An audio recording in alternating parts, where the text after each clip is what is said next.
Alright guys, it's Chatterbox Reviews, coming at you guys with my review for Zoo, Season 3, Episode 13, the finale.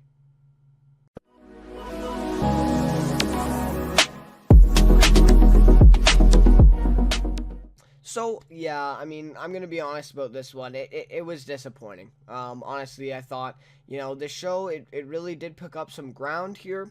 In the third season, I thought there was definitely a lot of highlights in this one. Episode 6 was probably my favorite episode of the whole series, to be honest with you. I really, really enjoyed that. I just thought, we had a lot of momentum going. I thought, last episode wasn't the best, right? But I thought, okay, they're probably saving it for the finale. And the way they talk about it on Twitter, they did all these previews and stuff. This episode looked a lot better than it turned out to be. So I'm not sure, maybe they're just trying to get viewers and the better ratings, but I don't know what that was all about. And the whole cast was all saying, I know, of course they're going to say stuff good about it, but, they were just, it seemed like everyone was talking about that the finale was going to be really good, and that's why last episode was kind of, subpar. But, man, this was just a disappointment. I'm going to be honest. I mean, just the things we didn't see, right, is just enough to say, it was disappointing. And then things we saw, okay, right? But anyways, I'm a little disappointed, to be honest. I have heard, that this show is probably going to get a season 4. It's kind of CBS's, mainstay here in the summer. For the last 3 years. So, we'll have to see if it does. I don't know. Some people are, thinking that it won't. But the way it ended off this season, it kind of has to come back for another season. But I don't even know if I'm really interested in even watching that at this point. But anyways, I'll probably tune in, right? But it's just a little disappointing this week. So, anyways, I apologize for this being late, but I was doing some other stuff, and I uploaded my Ghosted series premiere review yesterday. And so if you do want to go check that out, if you haven't seen it, I don't talk too many spoilers, so if you haven't seen it for sure, check that video out. And and if you have seen it already on Twitter or something like that, then definitely go and watch that. But so anyways, let's get into this. A little bit longer of a recap for this week.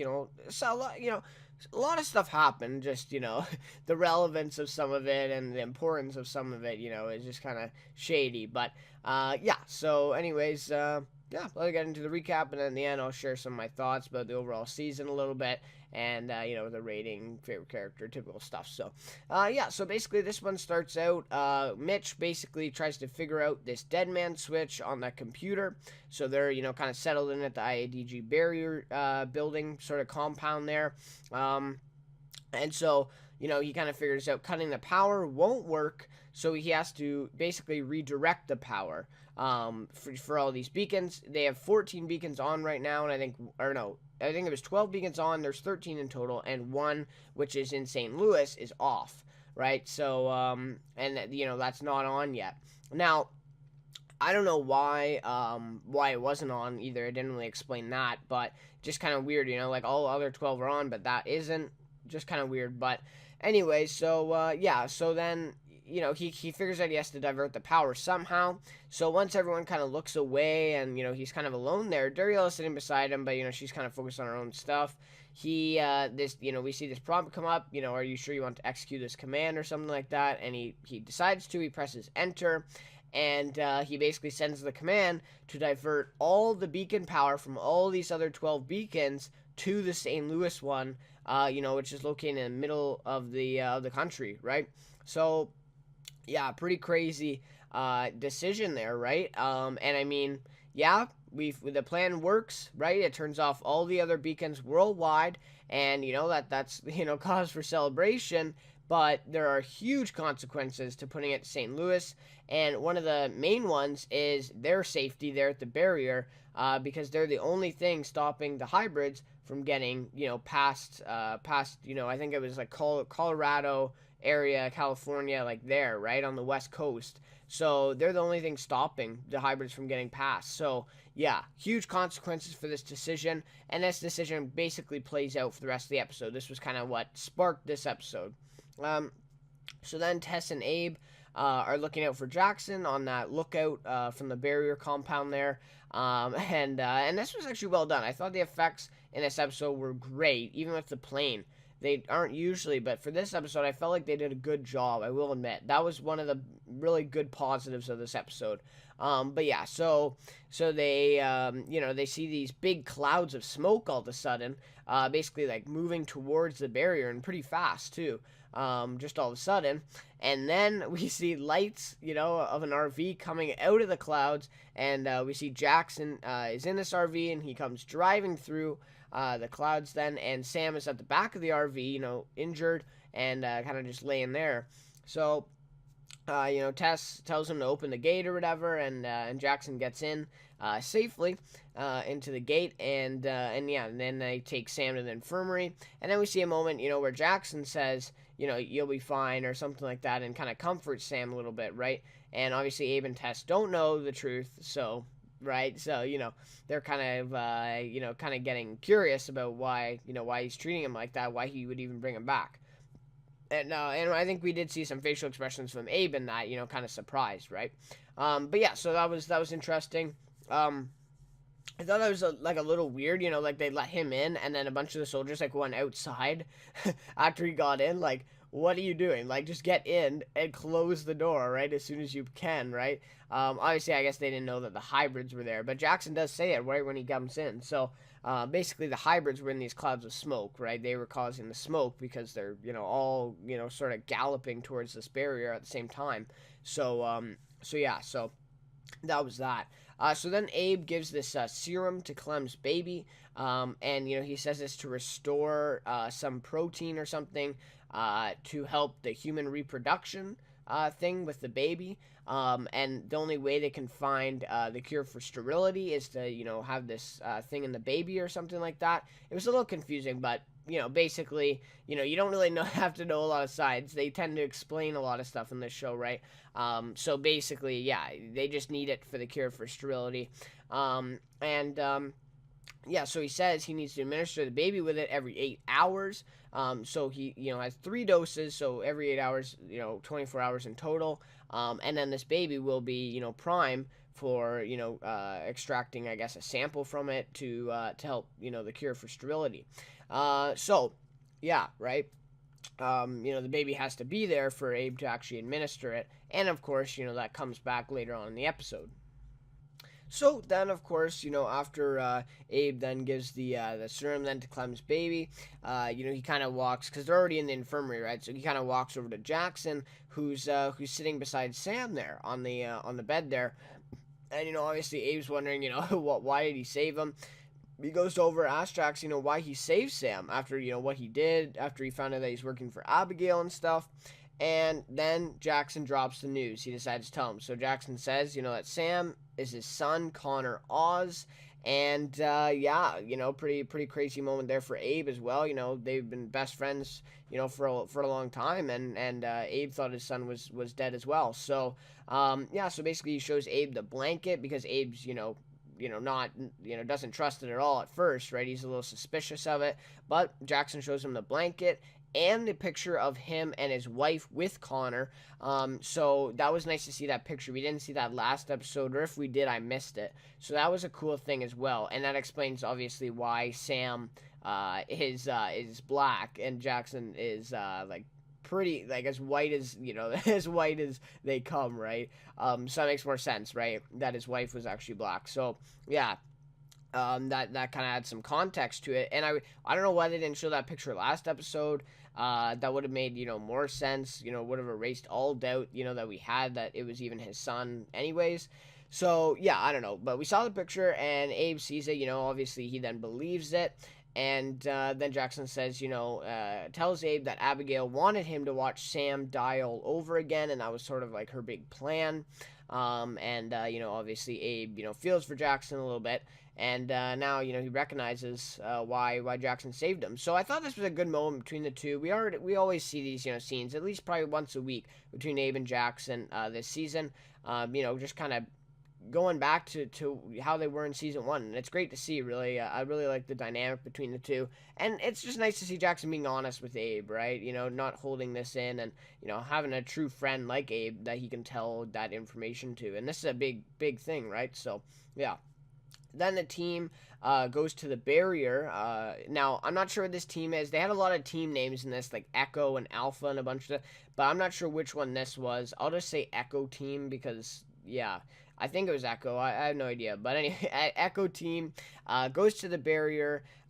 This barrier, like the building, like far out from the barrier. I think they said 1 kilometer north.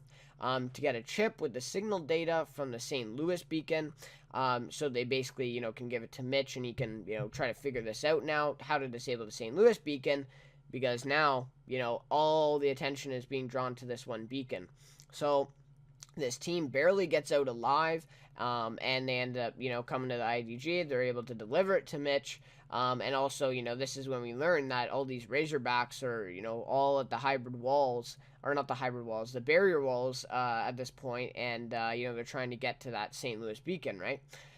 So then, of course, Mitch, once he gets this thing from the team, he pleads his case to Agent Garrison to get Clem and the baby out of the compound and get them to safety, because, he doesn't trust, what's going on there.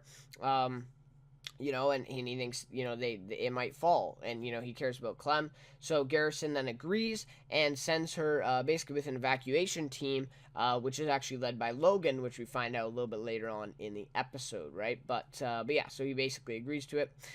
So then the barrier is basically under siege from all the hybrids, right? All these Razorbacks. I think they were only Razorbacks, at least that I saw there, trying to get past this barrier. But we also saw flying hybrids as well later on, so I'm not sure maybe if they were included. Obviously, these walls aren't going to hold the flying hybrids, right? So that's another thing to think about too. But yeah, so basically the barrier is under siege. They're having power outages. A bunch of blocks are going down, right? People are dying within inside the IDG compound. Basically, Garrison orders everyone to be evacuated except the military men and, of course, the tech people in the the situation room kind of thing. And basically, he sends the last team that he has to the generator room to keep the power running, as long as they can, so that they can turn off the St. Louis beacon, right? Because if they don't have power, they can't communicate with Jackson, and if they don't turn off this beacon, then there's no point even defending the barrier compound at all, right? So they need this power to basically disable it. And I thought this was a cool quote, or not cool, but like an interesting quote here from Garrison. He says, "We can't win this fight. All we can do is hold the line." And he had a lot of like interesting quotes throughout this one. Pretty like heroic, kind of inspirational a little bit, I guess. But yeah, so that was good, and that just shows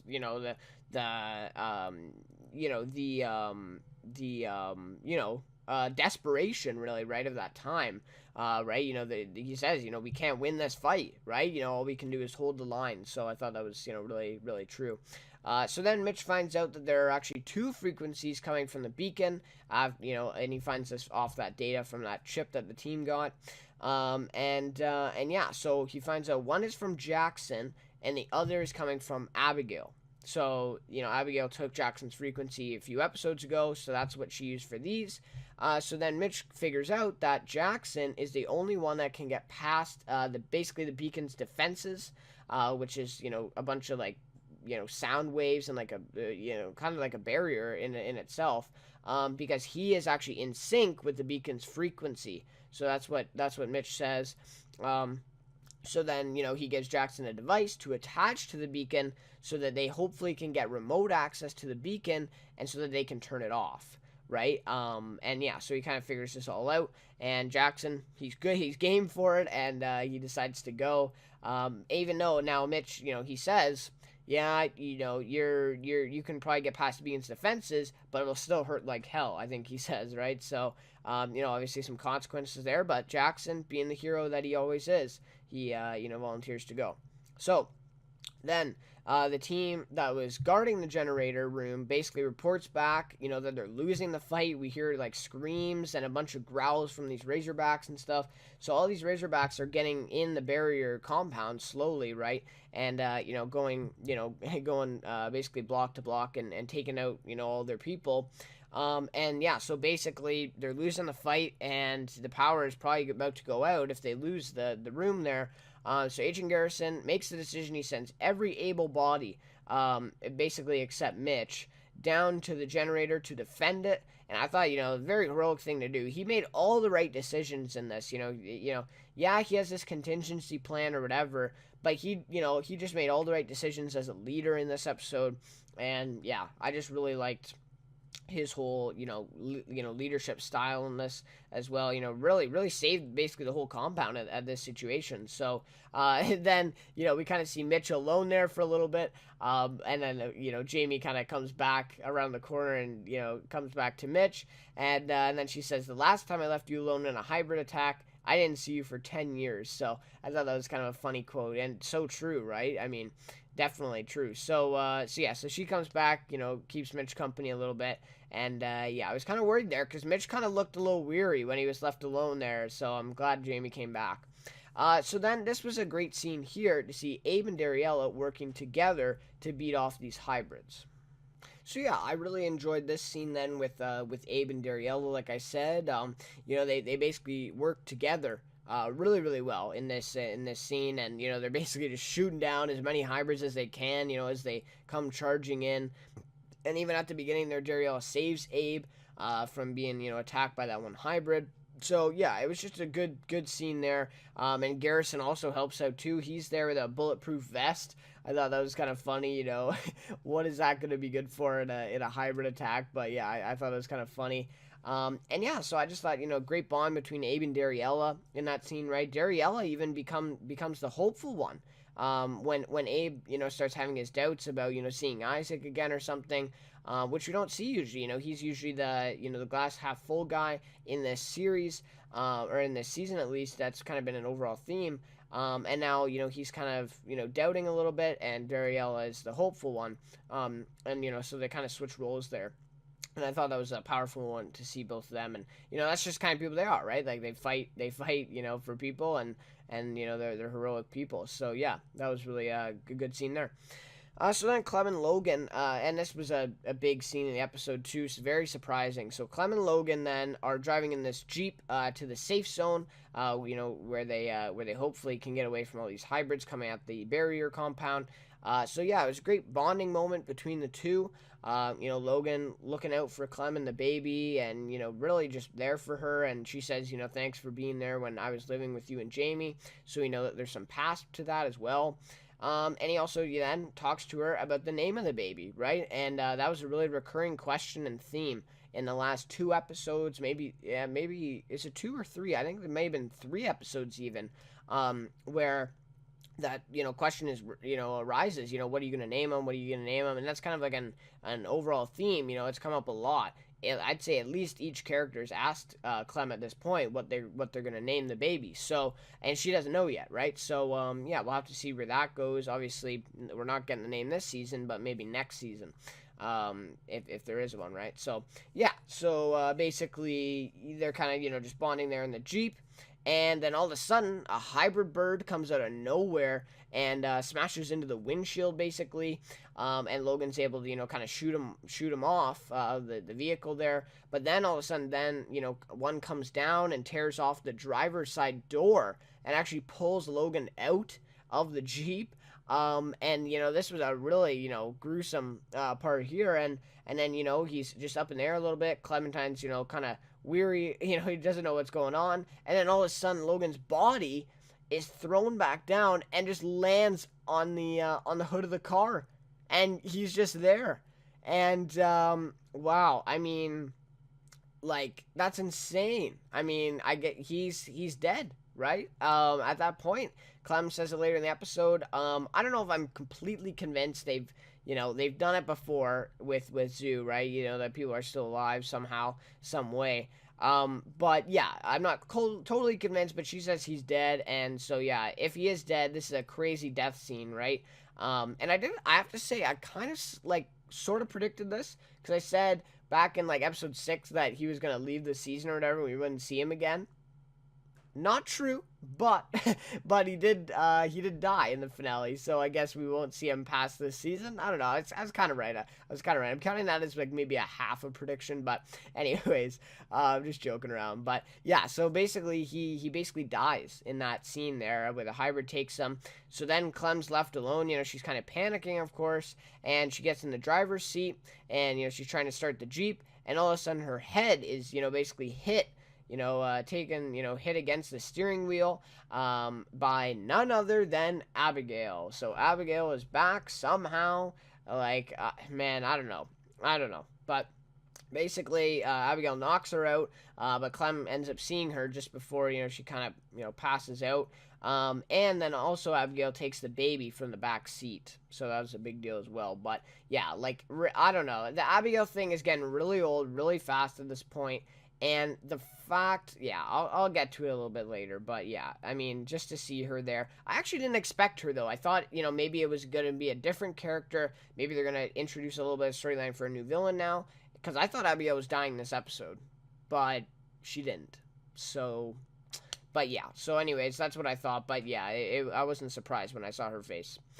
So then Jackson goes with Tess to the St. Louis beacon, which is like set up on that roof there. And I thought it was hilarious. Jackson even asked him, he's like, how did no one see this before, right? And I was asking the exact same question. I'm like, this thing, how did no one see this and think, that's a little weird. You know what I mean? Like, I don't know. It's just like, I don't know what to say for that. But anyways, I thought it was kind of funny that Jackson mentioned that. I like that the writers actually brought it up, though, at least, right? Usually they don't even bring up stuff like this. But anyways, so he basically walks into these, waves, the barrier set up around these beacons. And Mitch was right; he's able to get past them, but he has a lot of trouble going up against them still, right? It's not, But we see Tess actually trying to go into them, and she just gets knocked back right away. So Jackson's actually able to go into them, but it's still definitely hard. It just seemed like he was walking against wind currents, right? Like really strong wind currents, and he was trying to get there. So yeah, that was and it was good, acting there from Jackson too, or not Jackson, James Wu playing Jackson, of course. It did look real, like he was, really fighting the urge or whatever. I wonder if they actually, put wind currents on for that scene. I'm not sure. That would be kind of cool, but yeah, that's what it kind of looked like. So basically, he eventually gets to the beacon after this long walk. I feel like it was a little too long, to be honest. Like, okay, like, we know he's gonna get there, let's just see it. Like, you know what I mean? They killed a lot of time just showing him, like, crawling to the thing. But anyway, so after that, he attaches the device to this beacon, and then he basically collapses at the beacon, like, the center of it.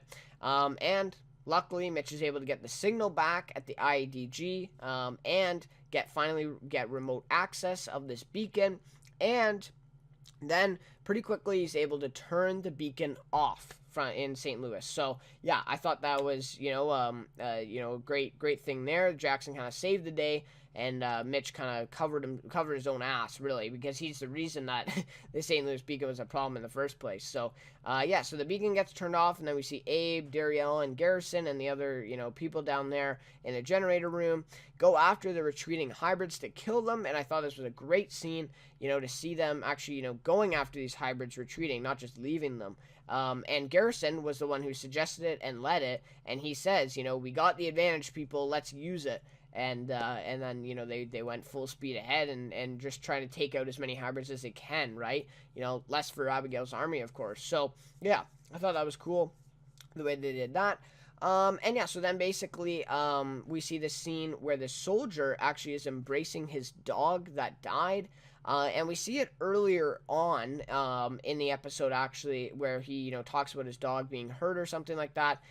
So basically, he's kind of embracing his dog that died, and the dog's just, kind of laying there on the table dead.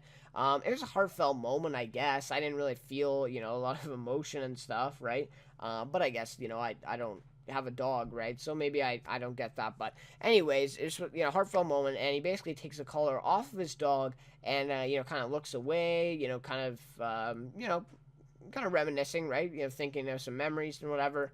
And then suddenly the dog comes back to life and just brutally attacks this guy and ends up killing him. So basically, we get the explanation that it turned into a hybrid, and we see when it gets up that its eyes are like, really, really orange, like really dark orange and like kind of like really creepy looking. And yeah, so we find out he's turned into a hybrid. So then Agent Knox, I had to look this up, by the way. Agent Knox is the guy's name that kept talking to Garrison about the problems or whatever. But anyways, Knox then comes and finds Mitch and the team. They're kind of celebrating that, Jackson got back and celebrating that the beacon got turned off. And yeah, he tells them about this dog, that just turned into a hybrid. And, Mitch is obviously surprised. He says that's not possible. And, obviously it is, right? Because it happens. So, anyways, yeah, so they find out also that Knox says, they had to put down the dog. So they did kill the dog, but they still lost that one soldier that the dog killed. So, yeah. Obviously weird, right? Obviously different. And that really sets up, next season's storyline, of course. But I will touch on more of that in just like a few seconds. So, yeah. Then we had the big last scene of the episode. Now, this last scene of the episode, I could have honestly done without. I feel like that last scene about the dog could have been the end of this episode. Would have been happy with it. I would have been fine, right? And I find that a lot with this show. Like, I would have been fine with this. I would have been fine with that. But no, they overkill sometimes. No pun intended. But they overkill sometimes for this show. But anyway, so basically Clem drives up to the barrier in this Jeep and tells them that the baby is gone and that Logan is dead. So this is where we kind of get the confirmation that Logan has passed. But although we don't have any proof quite yet, right? We haven't seen him in the ground yet. But yeah, so basically, obviously, and this is right after they get told about the dog, right? So they're on their way there, and then Clem drives up. And, yeah, basically, Jamie is shocked about his death and actually gets mad at Jackson for not killing Abigail. Yeah, so basically, Jamie, freaks out about Logan's death, which is understandable, but, I mean, Mitch is still, right there. So I don't know if you're Mitch, if you get offended by that a little bit, right? She cared a lot, right? She was really shocked. So basically, she gets mad at Jackson, basically, for not killing Abigail, because if he killed her, then all this wouldn't happen and Logan would still be alive. And honestly, I support her 100%. And I said this the week where she wanted to kill Abigail too with Mr. Duncan. I support her. I think she's totally right in this. I mean, why did Jackson not kill her last episode? Why did he shoot her in the leg instead of the head? You know what I mean? Whatever, right? But I totally agree with her. But yeah, so basically the team starts to pick sides. Really, all the characters pick sides. They kind of argue with each other. Things are getting bad. And then Jackson all of a sudden gets a call from Abigail. So basically, she says that she has the baby and will trade it for her hybrids getting to roam free past the barrier. Really. So that's the overall goal of hers. And yeah, so she says she'll give the baby back, perfectly fine if she gets her hybrids roaming free. So, and then she just hangs up, right? And kind of leaves Jackson hanging. So then Jackson kind of hangs up the phone as well. And then he ends up getting this tablet out, and we find out that it controls the plane. I didn't even, understand that first. But basically, he starts steering it toward the barrier. And we see this plane, the engines kind of fire up a little bit, and it kind of start, rolling down towards the barrier. And he tells the team about it, and basically Mitch tries to stop him, right? He tries to grab the tablet out of his hand and whatever. And then Tess, I mean, I don't know. This whole scene just really frustrated me, in all facets of the word. Tess then holds him at gunpoint with her rifle. What? Why? I understand that you're, defending, your boyfriend or whatever, but, really? Mitch is just trying to stop him, and Tess doesn't even know what's really going on. She's just defending Jackson. Like, I don't know. I thought that was dumb. But then Jamie raises her gun, and basically everybody has guns on everybody at this point. They're all, kind of like, spinning around and, figured out who to shoot at next or whatever. And, like, they're a team. Like, what is going on here, right? And then Abe, gets his gun, and he starts defending Jackson. So basically they take two sides here, the team. And, they keep arguing, nothing's happening. And then finally Clem then says, and, she says she agrees with Jackson, and she basically talks the others down a little bit, right? And it is her baby as well, right? So she probably has the most say out of any of them. And yeah, so she basically talks them down, and Mitch still argues with Jackson, says, it's not the right decision. If you do this, you're going to be just like your father. And I totally agree with Mitch. Like, this was such a bad move on Jackson's part. But then Jackson, I will give him this, he then says, one problem at a time, Mitch. And I thought that was awesome, right? Like, just, right in your face, take this moment, right, from Jackson. Like, of course, earlier in the episode, that's what Mitch said to him when Jackson, had the problem with Sam or something. He said, I have a personal matter, and, Mitch said one problem at a time, and he comes back and says it to him. So I thought that was kind of cool. That's the one part I did like about Jackson in this.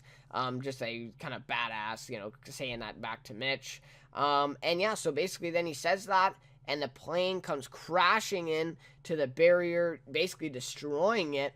And that's it. That's basically the end. And they all kind of run for cover, and that's the end of the season, guys. So yeah, I mean, I don't know. It was a disappointment, I'm going to be honest. But yeah, so let me get to my rating now for this. So my rating for this episode is going to be a 3.8 out of 5.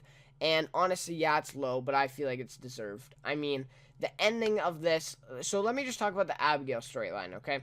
So Abigail's been a villain on this season, I think since episode 3 or 4, okay? I don't know, maybe 3, episode 3 or 2 even, maybe. So she's been the villain for the whole season, essentially, right? She's gotten worse. She's basically done everything, right? I mean, she's almost killed a baby that hasn't been born yet. Like, she's crossed the line so many times, right? Totally past the point of no return. Unforgivable at this point. And she's still alive.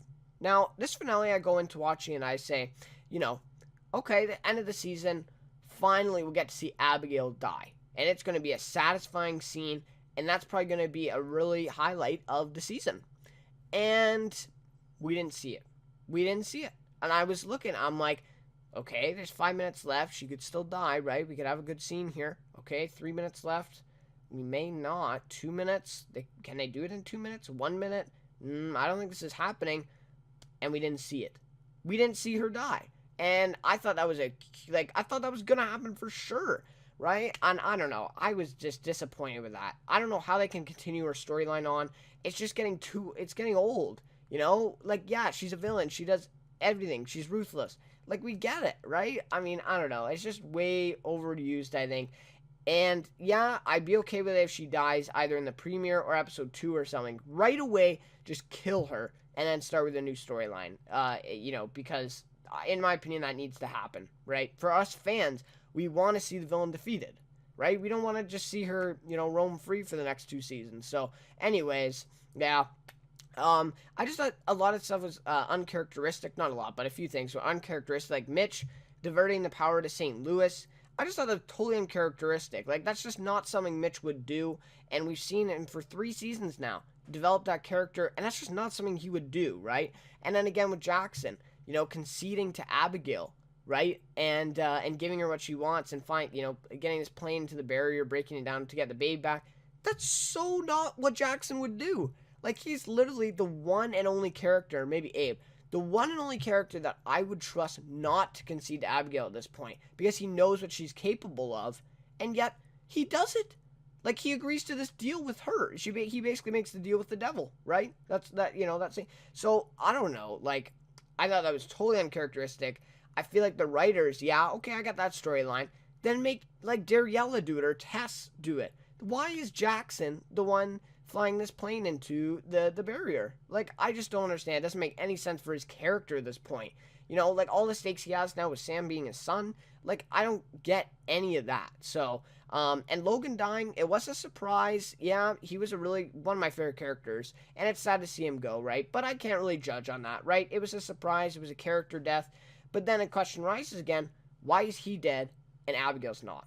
When I saw his death, I'm like, okay, you know, that's the cost of Abigail's dying, or Abigail's death. Okay, I'm good with that. But we didn't see Abigail die. So, that was my big thing in this episode, that we didn't see her die, and that her storyline is going to keep continuing. So, anyways, I just went on a little rant, I know, but there was some positives, of course. The Abe and Dariella scenes together, Jackson revealing, Sam being Connor to Abe, that was a really powerful scene. Agent Garrison's, basically, leadership in this episode was great. Jackson was a hero as well, though, in this episode, getting to the beacon. Yeah, and then of course, I just gotta talk about the new storyline. So basically, they're saying every animal when they die are turning into hybrids now. And I'm not sure if this is part of Abigail's master plan, but if it is, obviously she's gonna, probably be able to take over the world, right? With these hybrids, all the animals turning into hybrids. So that's probably going to be the storyline for season 4, and I don't mind it. I don't mind it, honestly. I think it's an okay storyline. It's a little repetitive, right? We've seen animals trying to kill them before, but now they kind of have, heightened qualities. But anyways, I think it's a decent storyline, and I like that they kind of, laid the groundwork for it in this episode, and now we know what to expect next year. But yeah, so that was not bad. I wasn't upset about that. But yeah, so that is basically the recap and my thoughts for this. I mean, yeah, that's really about it. Favorite character for this one is Agent Garrison. And yeah, I mean, like, I picked this guy because honestly, he was my favorite character. Jackson could have been till the end. Mitch, no, not really. Jamie, she didn't do much this episode, but I did enjoy the part she was in. Abe, yeah, Abe and Dariella were kind of, big forces in this, but I didn't like the way that Abe just defended Jackson at the end, and he's supposed to be the moral compass sort of this show, and he just kind of defends Jackson, even though, he's not at all, correct in this, right? But, so that's what I didn't like. And Tess, no, like, she was just way off the mark. Clem, I didn't mind either. Logan, I was thinking of Logan, but he didn't have a lot of screen time in this episode. Really only his death scene and, at the very beginning. So, yeah, Agent Garrison is my favorite character for this finale, and that, that speaks volumes, right? But yeah, I just like his leadership. I really, really fell in love with the character throughout these few episodes, and he's had quite a bit of screen time, to be honest. I thought the actor who plays him is really, really good. I'd really like to see him back for season 4. And yeah, I think he was real positive in this episode. Just the leadership qualities that he presented, the way that he was able to save the compound and all that. So I liked his character, and of course, he's fighting that moral level as well with the whole contingency plan, and he decides not to go through with it, obviously, because the team ends up beating the time. So yeah, so definitely a good character there, and I'd love to see him back for season 4. But anyways, guys, that concludes this video. Thank you so much for watching. If you're here till the end, I apologize for it being a little long. But anyways, yeah, disappointed with this finale.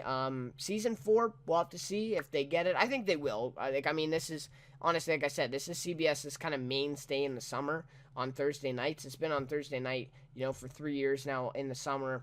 Been constant, rating, viewership. So I would think that they get a 4th season, especially after this one, the way it ended. So yeah, so I'll definitely be back for season 4. Definitely be back. I'm not sure if I'll do the whole season week to week if I kind of get disinterested with it, but I will be back for the premiere for sure. But anyways, guys, thank you so much for watching. If you've been here since my first review for this season, thank you so much. It means so much to me. And yeah, I really appreciate the support of my recent videos. And yeah, so we'll see you next time for the next review for Zoo Season 4, maybe? I might make an update video as well, just when the announcement is that they get renewed. I may make that video, so keep your eyes open for that. But anyways, I'll see you next time.